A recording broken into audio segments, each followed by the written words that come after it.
Hello and welcome to the commerce at home. आज हम अपने क्लास 11th की वीडियो स्टार्ट करने वाले हैं, जो कि पहली वीडियो हमारी लेक्चर 1 है, जिसमें हम पढ़ने वाले हैं अकाउंट्स 11th का, यूपी बोर्ड्स का या किसी भी बोर्ड्स का accounts.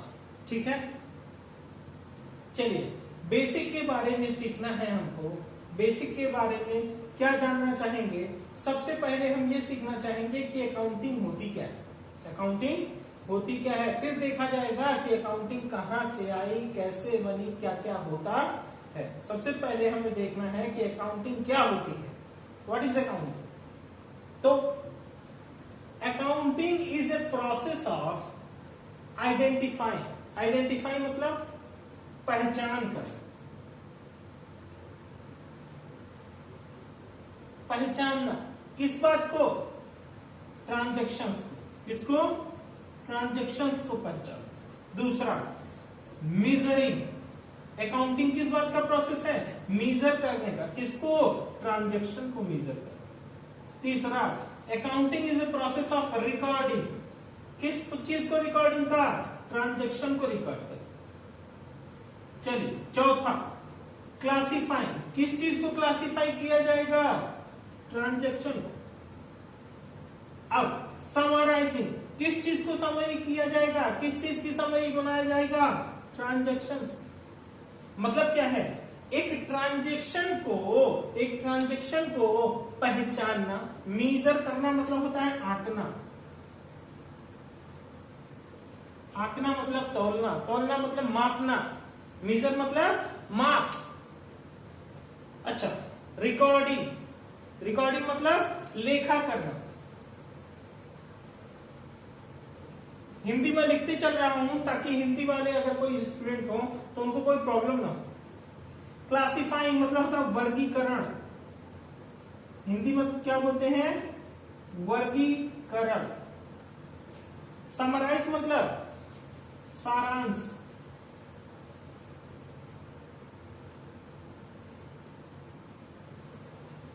The financial transactions. Financial मतलब वित्तीय लेन देन, वित्तीय लेन देन। And interpreting the results to the user of account. अब मतलब समझते हैं। हिंदी में भी लिख दिया है, इंग्लिश में लिखा हुआ था। ठीक है, क्या है? अकाउंटिंग एक प्रक्रिया है, एक प्रक्रिया है। किस बात की? कि ट्रांजैक्शन को पहचानिए, ट्रांजैक्शन को पहचानिए। दूसरा उसका आकलन करिए, उसको मापिए। तीसरा उसका लेखा करिए और उसका वर्गीकरण करिए और उसको सारांशित करिए। किस चीज को? द फिनेंशियल ट्रांजैक्शंस को।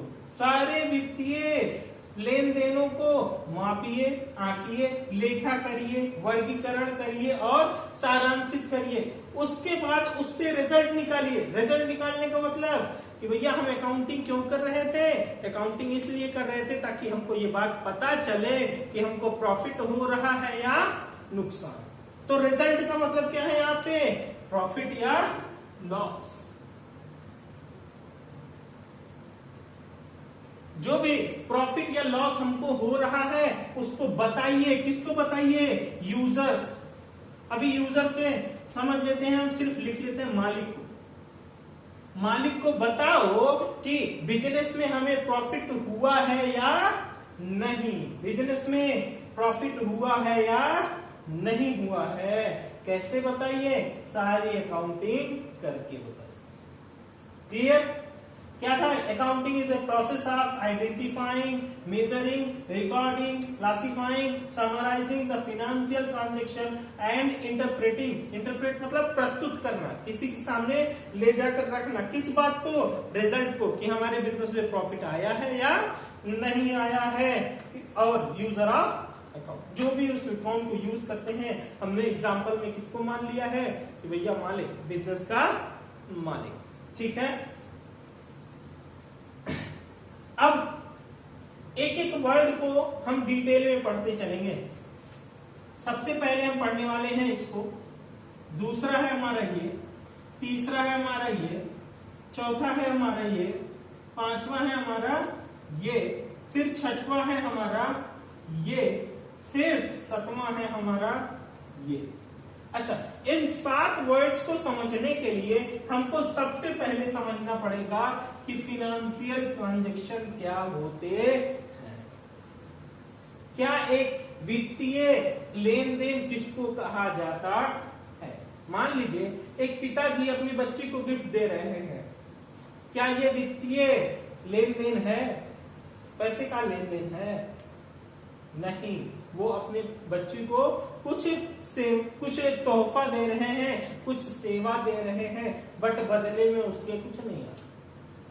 तो एक ट्रांजैक्शन कब बनता है और कैसे बनता है, ये सीखना पड़ेगा। कौन सी चीज को हम ट्रांजैक्शन कहेंगे, कौन सी चीज को हम ट्रांजैक्शन नहीं कहेंगे, क्योंकि आइडेंटिफाई करिए, सबसे पहले पहचानिए कि ये ट्रांजैक्शन है या नहीं। क्योंकि ट्रांजैक्शन नहीं होगा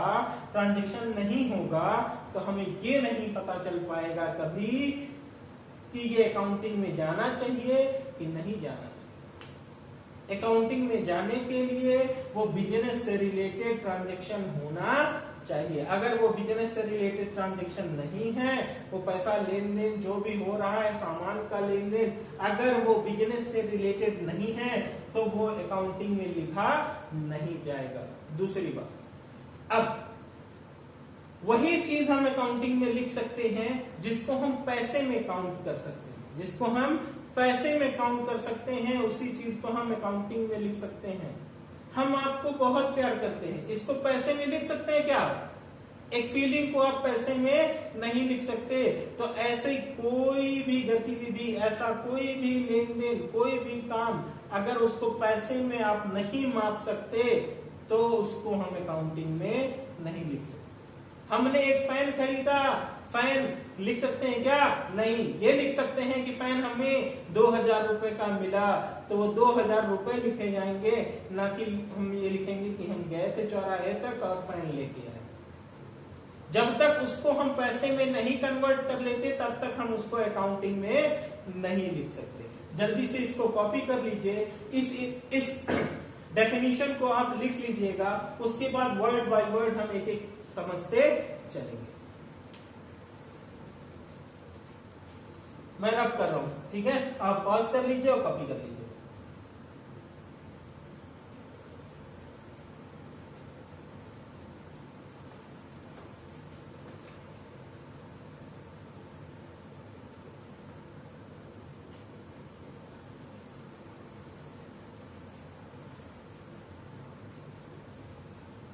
तो हमें सबसे पहले पढ़ना है क्या कि ट्रांजैक्शन क्या होता है।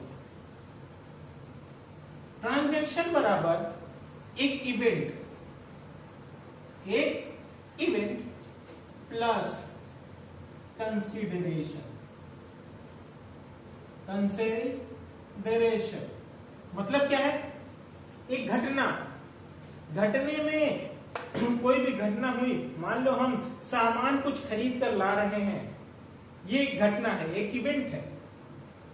अब इवेंट के साथ साथ अगर हमने उसको पैसे भी दे दिए, हमने उससे सामान खरीदा, ये घटना थी, उसके बाद हमने उसको पैसा दे दिया, अगर वो पैसा नहीं देते, कंसिडरेशन नहीं होता, सिर्फ घटना होती गुड्स परचेज की। अभी उधार की बात नहीं कर रहे हैं। अभी आप सोचोगे सर उधार लेके आ रहा हो तो अभी बता, हमने उससे सामान खरीदा पर बदले में कुछ नहीं दिया, तो ये एक ट्रांजैक्शन नहीं। अच्छा, दूसरा, हमने सामान खरीदा, बदले में उसको पैसा दे दिया। बदले में कंसिडरेशन मतलब होता है समथिंग इन रिटर्न। हमने बदले में क्या दिया, उसी को बोलते कंसिडरेशन। हमने सामान खरीदा, उसके साथ साथ उसको पैसा दे दिया, अब ये ट्रांजैक्शन है।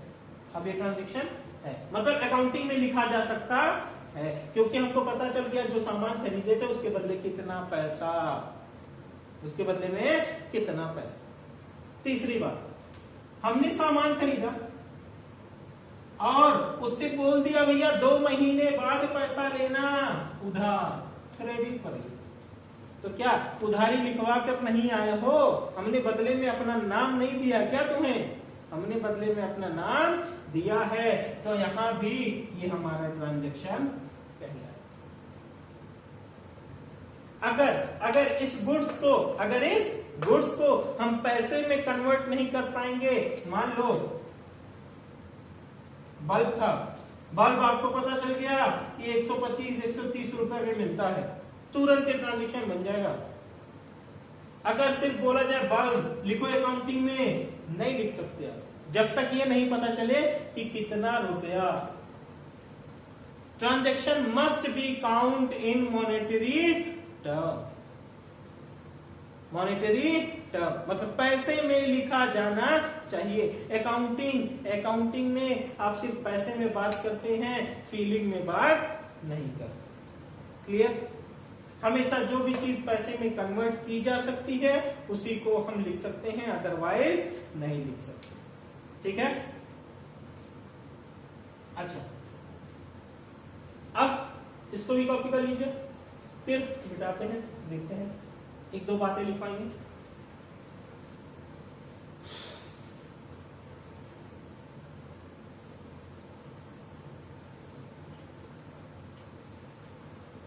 कहीं कहीं कभी कभी आप बुक में अगर आप पढ़ेंगे अपनी बुक, हो सकता कहीं मिल जाए, बट मैं बता दे रहा हूं, अकाउंटिंग अगर सिंपल भाषा में बोली जाए ना, कोई पूछे अकाउंटिंग क्या है, अकाउंटिंग क्या है, तो आप बोल दीजिए लैंग्वेज ऑफ बिजनेस। क्या है? Language of business. बिजनेस की भाषा है, बिजनेस की भाषा है। कैसे? हम तुमसे बात कर रहे हैं, हिंदी में बात कर रहे हैं, हम तुमसे बात कर रहे हैं, इंग्लिश में बात कर रहे हैं, हम तुमसे बात कर रहे हैं, उर्दू में बात कर रहे हैं, हम तुमसे बात कर रहे हैं किसी भी जबान में। हम बात करने के लिए कोई ना कोई जबान का इस्तेमाल करते हैं, तब अपनी बात को आप तक पहुंचा पाते हैं, तब अपनी बात को आप तक पहुंचा पाते हैं। बट बिजनेस जब बात करता है, बिजनेस क्या वो मुंह से जबान है क्या उसके? नहीं, उसके पास जबान नहीं है। बिजनेस को क्या बताना है कि मैं नुकसान में जा रहा हूं कि फायदे में जा रहा हूं, कैसे बताएगा? अगर उस बिजनेस की अकाउंटिंग बन रही होगी, उसकी बुक्स तैयार हो रही होंगी, तो उस बुक को देख के पता चल जाएगा कि हमारे बिजनेस में प्रॉफिट है, लॉस है, कितना इनकम हो रही थी, कितना टर्नओवर हो रहा था, कितना खर्चा हो रहा था, सब कुछ लिखा हुआ होगा। तो जब अकाउंटिंग करेंगे तभी लिखा हुआ होगा। तो बिजनेस हमसे कैसे बात करता है? अकाउंटिंग करके। इसीलिए कहा जाता है अकाउंटिंग को लैंग्वेज ऑफ बिजनेस। बिजनेस हमसे कैसे बात करता है? अकाउंटिंग के थ्रू बात। ठीक है? ट्रांजैक्शन, एक इंपॉर्टेंट नोट लिख लीजिए, transaction must be count in monetary term. Must be count in monetary term. Bracket में लिख देते रहे हैं इन मनी, इन मनी। भैया जब तक पैसे में बात नहीं करेंगे तब तक हम ट्रांजैक्शन नहीं मानेंगे, ट्रांजैक्शन नहीं मानेंगे तो ट्रांजैक्शन को अकाउंटिंग में लिखेंगे नहीं। ठीक है? अच्छा, एक बात और, अब आप सोच रहे होंगे मनी तो बोल दिया सर आपने, मनी, रुपया भी मनी है, डॉलर भी मनी है, पाउंड भी मनी है, दुनिया की हर करेंसी मनी है। कौन सी मनी सर? हम इंडिया में रहते हैं, हम इंडिया में रहते हैं, किसको मनी माने सर? डॉलर को मान ले क्या? नहीं मान सकते। क्यों?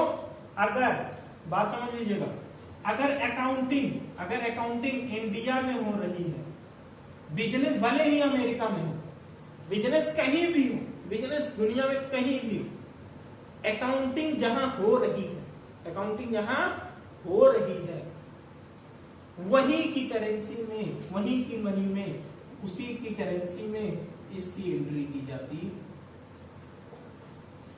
हमेशा याद रखिएगा इस बात को, कौन सी करेंसी में? जिस देश में अकाउंटिंग हो रही है, जिस देश में लेखा तैयार किया जा रहा है, उसी जगह पर उसी की करेंसी में किया जाएगा अकाउंटिंग। हम इंडिया में रह के इंग्लैंड के पाउंड में अकाउंटिंग नहीं कर सकते, अमेरिका के डॉलर में काउंटिंग नहीं कर सकते, सऊदी के रियाल में काउंटिंग नहीं कर सकते। हम किस में कर सकते हैं? सिर्फ उस देश की करेंसी में जिस देश में अकाउंटिंग की बुक तैयार की जा रही। कोई दिक्कत? अगर दिक्कत होगी तो आप कमेंट बॉक्स में जरूर लिख के हमसे पूछिएगा, अदरवाइज मैं अभी नंबर दे दूंगा या मेरे डिस्क्रिप्शन लिंक में होगा मेरा कॉन्टेक्ट नंबर, आप उस पर कभी भी व्हाट्सएप कर सकते हैं। कोई दिक्कत? इससे रिलेटेड कोई भी क्वेरी हो आप आराम से पूछ सकते। चलिए अब हम आगे चलते हैं।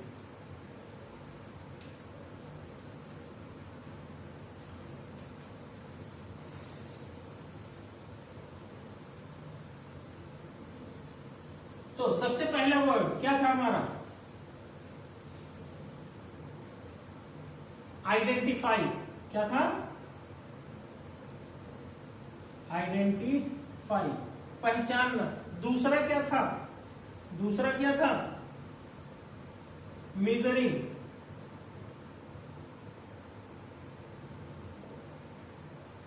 ये दो वर्ड्स हम सीख चुके हैं। पहला कि हम ट्रांजैक्शन को पहचानेंगे कैसे? पहचानेंगे उसी तौर पर कि भैया यहाँ पे बिजनेस से रिलेटेड कोई ट्रांजैक्शन हो रही है या नहीं। मीजर कैसे मीजर करेंगे? पैसे में मीजर करेंगे कि वो पैसे में होना चाहिए, must be in monetary term. ठीक है, तो आइडेंटिफाई, मेजरिंग। अब तीसरा वर्ड आ रहा है हमारा रिकॉर्डिंग।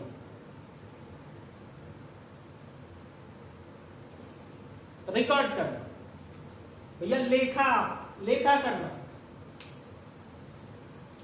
कहां लेखा करते हैं हम? सबसे पहले कुछ याद है? अगर आप लोग कुछ 9th-10th में भी अकाउंटिंग पढ़े हों तो कुछ याद है? सबसे पहले लेखा कहां होता है? सबसे पहले लेखा होता है जर्नल में। कहां होता है? जर्नल में। तो रिकॉर्डिंग के आगे आप लिख दीजिएगा, हेडिंग डालिएगा रिकॉर्डिंग, और उसके आगे लिख दीजिएगा जर्नल। कि भैया सबसे पहले एंट्री कहां होती है? जर्नल। ठीक है, अब मैं बताता हूं। आपको तो देखा गया है कि जर्नल ऐसे होता है और हम फटाफट एंट्री करना स्टार्ट कर देते हैं, है ना? Date, particular, LF, debit amount, credit amount. ठीक है, हमने तो यही देखा था सर। मैं बताता हूं जर्नल कितने तरह के होते हैं।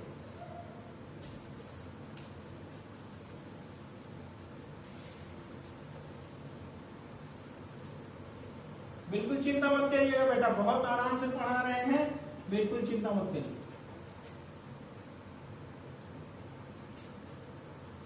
चलिए, जर्नल। रिकॉर्डिंग की हेडिंग है, रिकॉर्डिंग कहां सबसे पहले की जाती है? जर्नल में। जर्नल, जर्नल दो तरह के होते हैं बेटा, एक सब्सिडियरी, एक प्रॉपर।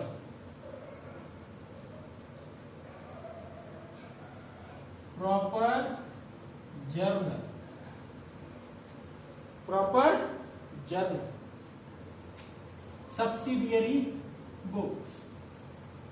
इसको दूसरे नाम से बोलते हैं, दूसरे नाम से बोलते हैं डे बुक्स।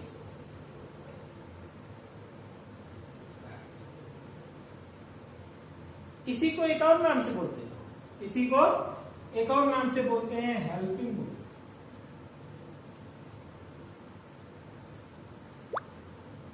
ये तीनों का नाम होने की वजह है, जल्दी से एक फॉर्मेट बना लीजिए आप लोग। एक इस तरफ लाइन खींच लीजिएगा, जैसे आप बनाते हैं जर्नल को बाइफरकेट कर लीजिएगा, एक इस तरफ है, इस तरफ।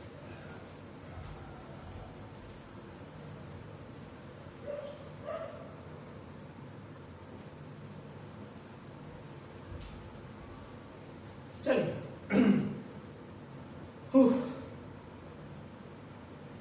अगर इसको बोलते हैं डे बुक्स, डे बुक्स, तो पूछ रहे हैं क्यों day books sir? Day books क्यों? क्योंकि daily transactions are recorded here.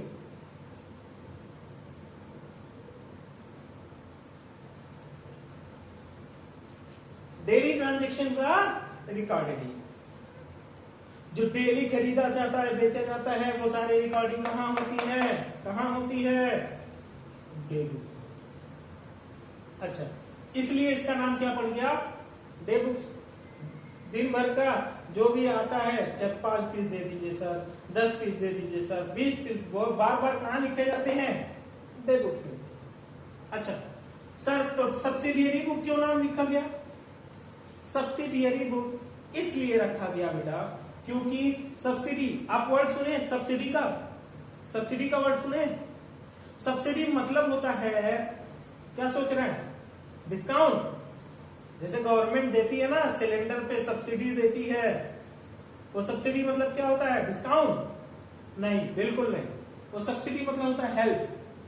Government हमारी हेल्प करती है, इसीलिए इसका नाम हेल्पिंग बुक रखा गया। पहले सब्सिडियरी बुक, बाद में उसको लोग हेल्पिंग बुक के नाम से भी जाने लगे। अच्छा, जर्नल को क्या बोलते हैं? Prime book. क्या बोलते हैं? Prime book. क्यों सर जर्नल को प्राइम बुक क्यों बोलते हैं? ऐसा सवाल आ रहा है सर, क्यों ऐसा बोलते हैं? प्राइम बुक इसलिए बोलते हैं बेटा, सबसे पहले लेखा कहाँ किया जाता है? रिकॉर्डिंग, मैंने कहा लेखा, जो हम वो हेडिंग पढ़ रहे हैं रिकॉर्डिंग की, सबसे पहले लेखा कहाँ किया जाता है? जर्नल में। प्राइम मतलब होता है प्राथमिक, प्रधान, सबसे पहला। प्रधानमंत्री सुना ना, वो प्राइम होता है, मुख्य होता है, बहुत प्राथमिक होता है, इसीलिए वो नाम दिया गया क्या?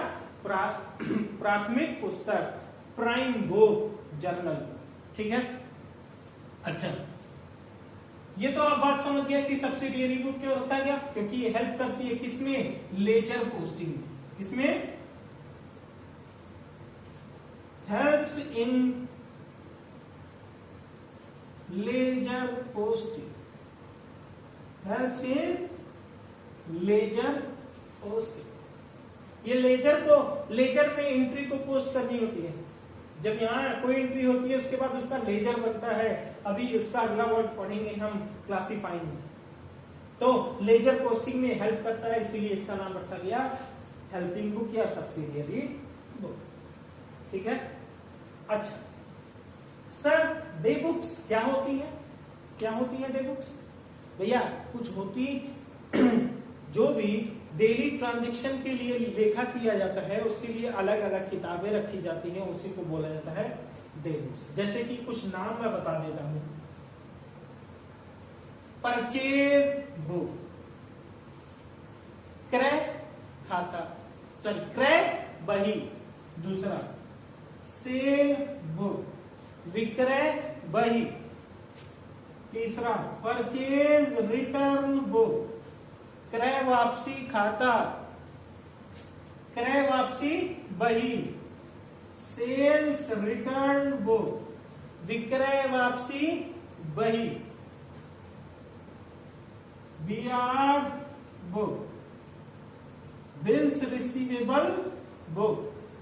अगला BP book, bills payable book.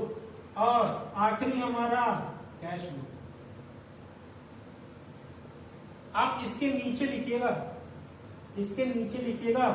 हम इधर लिख रहे हैं क्योंकि बोर्ड मेरा थोड़ा छोटा है। ठीक है। ये 7 तरह की डे बुक्स होती हैं मेनली ये 7 तरह की होती है। अच्छा, परचेज बुक क्या है? अगर माल खरीदा जाए, मैं मशीन खरीदने की बात नहीं कर रहा, बिल्डिंग खरीदने की बात नहीं कर रहा, माल खरीदने की बात है। आप बेचते हैं बिस्किट, अगर आप बिस्किट बेचते हैं तो जब बिस्किट खरीद रहे हैं अपनी दुकान के लिए, गुड्स किसको बोलते हैं? हमने सामान अगर कोई खरीदा है दोबारा बेचने के लिए, तो उसी खरीदे हुए सामान को हम गुड्स बोलते हैं। अगर हमने कोई सामान खरीदा या बनाया है बेचने के लिए तो उसको हम गुड्स बोलेंगे, अदरवाइज किसी चीज को गुड्स नहीं बोलेंगे।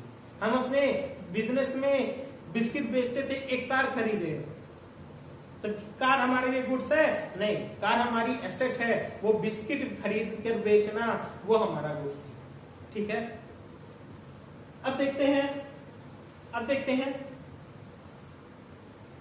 सामान खरीदा तब इसमें लिखा, बेचा तो इसमें लिखा, खरीदा हुआ माल वापस किया तो इसमें लिखा, बेचा हुआ माल वापस किया तो इसमें लिखा, जिसके ऊपर बिल लिखी है उस इसमें लिखा, जो हमारे ऊपर बिल लिखा है वो इसमें लिखा, नकद का सारा लेखा इसमें लिखा। मतलब क्या है?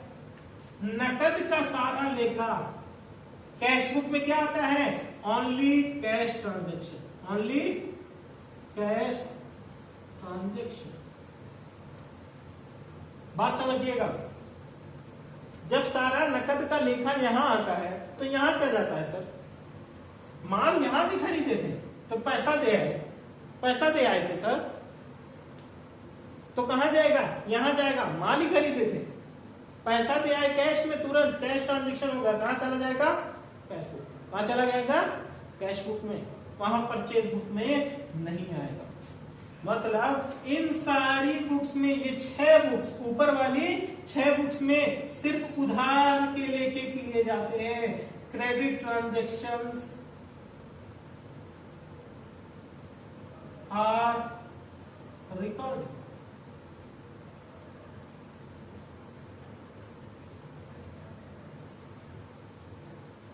Only credit transactions are recorded in 6 day books. ठीक है, सारे कैश ट्रांजेक्शन कहां चले जाएंगे? कैश बुक में। अच्छा, only credit transactions related to goods, related to goods. पहली बात क्या कंडीशन? 2 बातें। पहला, क्रेडिट होना चाहिए, उधार का लेखा होना चाहिए। दूसरा, किससे रिलेटेड होना चाहिए? गुड्स से रिलेटेड होना चाहिए, तभी इन 6 डे बुक्स में आ सकता है, अदरवाइज नहीं आ सकता। ठीक है, और सारे कैश ट्रांजैक्शन कहां चले जाते हैं? कैश बुक में। कहां चले जाते हैं? कैश बुक में। अच्छा सर, उधार वाला यहां चला गया, कैश वाला यहां चला गया, तो ये कॉलम क्यों बनाए थे? अच्छा बेटा, जब ये उधार वाला गुड्स से रिलेटेड यहां आता है, कैश ट्रांजैक्शन कुछ भी हो यहां आएगा। पर बताइए, अभी मैंने एक एग्जांपल लिया था कि हम बिस्किट बेच रहे हैं, हमारी दुकान है बिस्किट बेचने की, हमने एक कार भी खरीद ली, तो बताइए एक कार खरीद ली, कहां जाएगा लेखा? कैश बुक में जाना चाहिए। नकद खरीद के लाए, बिल्कुल जाएगा, बट वही कार उधार खरीद के लाते तो यहां जा सकता था, कैश बुक में तो नहीं जा सकता, उधार लेके आए। क्या गुड्स है वो कार? नहीं है, तो यहां भी नहीं जाएगा, तो अब कहां जाएगा? Proper journal. कहां जाएगा? Proper journal. क्लियर? क्या बात समझ में आई? प्रॉपर जर्नल में ऐसी सारी एंट्रीज जो यहां नहीं आ पाती या यहां नहीं आ पाती तो कहां चली जाती हैं? प्रॉपर जर्नल में। दूसरी कंडीशन, ये तो एक बात हो गई समझने के लिए। दूसरी बात मेन वाली बता दें, डेली ट्रांजैक्शन इसमें होते हैं, डेली वाले, रोज दिन भर का लेखा किया जाता है। 50 कस्टमर आते हैं, 1000 कस्टमर आते हैं, बार बार लिखा जाता। शाम को जोड़कर एक साथ मान लो 25 तरह के परचेज थी, हमने 25 बार माल खरीदा दिन भर में, तो हमने यहां पे डे बुक्स में, परचेज बुक में 25 बार लिखा होगा परचेज। एक बार 500 का, एक बार 1000 का, एक बार 25,000 का, एक बार 10,000, ऐसे सब ट्रांजेक्शन्स थे हमारे, 25 ट्रांजेक्शन। वो 25 ट्रांजेक्शन को एक साथ जोड़ के एक ही बार में शाम को खाता कहां बना दिया जाता है? एक एंट्री सिर्फ बना दी जाती है 25,000। मान लो एक एंट्री थी 500 की, एक एंट्री थी 1500 की, एक एंट्री थी 10,000 की, ठीक है, एक एंट्री थी 3,000। बताइए 4 बार हमने माल खरीदा, कितने का माल हो गया? 25,000। कितने का माल हो गया?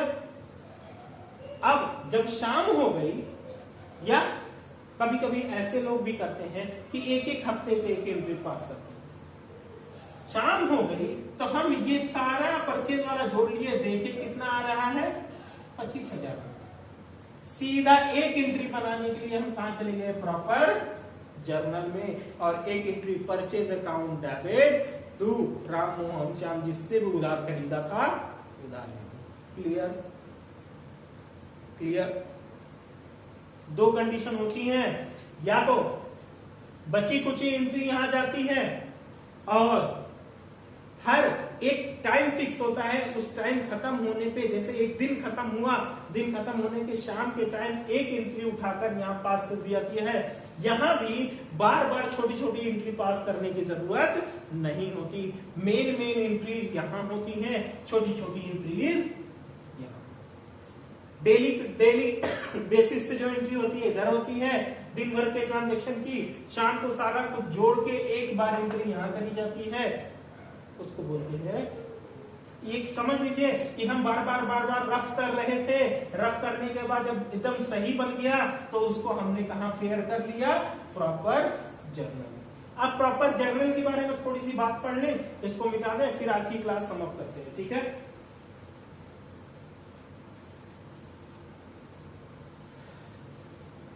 आप इस तरफ लिखते हैं, मैं अब प्रॉपर जर्नल को इस तरफ से लिखूंगा, ठीक है?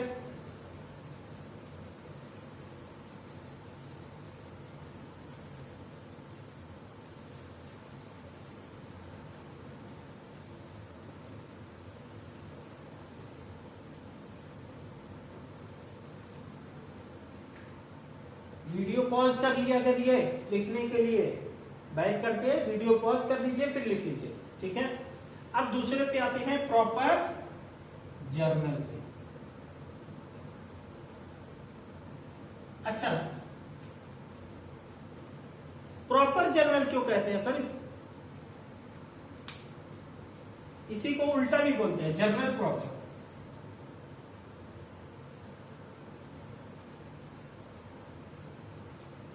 क्यों कहते हैं सर जर्नल प्रॉपर? तो मैं बता दूं, because it is a proper form of journal. जो हम जर्नल एंट्री देखते थे ना, वो कॉलम वाली, वो कहां बनती है? यहां बनती है। यहां पर कोई फॉर्मेट फिक्स नहीं होता, जैसे मन करे वैसे कर लीजिए। डबल एंट्री सिस्टम से जर्नल एंट्री यहां बनाई जाती है। यहां पर कोई स्वरूप नहीं होता, यहां पर एक स्वरूप दिया गया है, किस बात का? Date particular LF amount debit amount credit. Date particular LF amount debit amount credit, because it is a proper form of, because it is a proper form of journal. Proper form of journal, ये एक सही स्वरूप है journal का, इसीलिए इसको journal proper या proper journal कहा जाता है। अब यहां पर देखते हैं, मैंने कहा था जो एंट्रीज यहां नहीं आ पाती डे बुक्स में, कैश बुक में, वो कहां चली जाती हैं? जर्नल प्रॉपर में। मतलब जो बची कुछ एंट्री होती है, जो बच जाती एंट्री है, रेसिडुअल एंट्री जो होती है,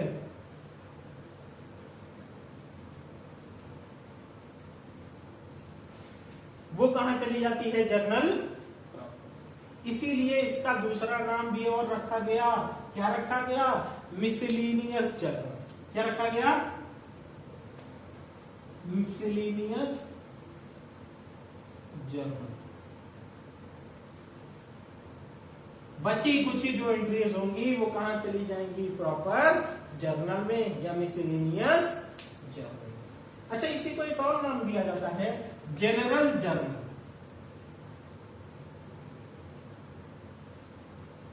ये नाम क्यों बता रहा है? कभी भी अक्सर कोई भी पूछ सकता है बेटा, तो इसलिए अपनी बेइज्जती नहीं करानी, मेरी नहीं करानी, तो सारे नाम जानकर रखिए, सुने रहेंगे तो आपको सारी बात याद रहेगी। ठीक है, इसको जनरल जर्नल भी बोलते हैं। क्यों बोलते हैं? सामान्यतः ऐसे ही जर्नल तो हम देखते हैं। जनरल मतलब सामान्य, जर्नल मतलब रोजनामचा। ठीक है, क्या है? सामान्य जर्नल।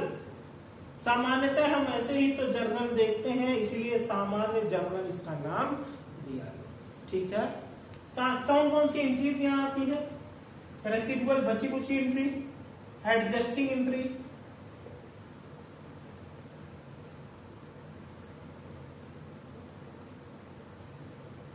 और रेक्टिफिकेशन एंट्री,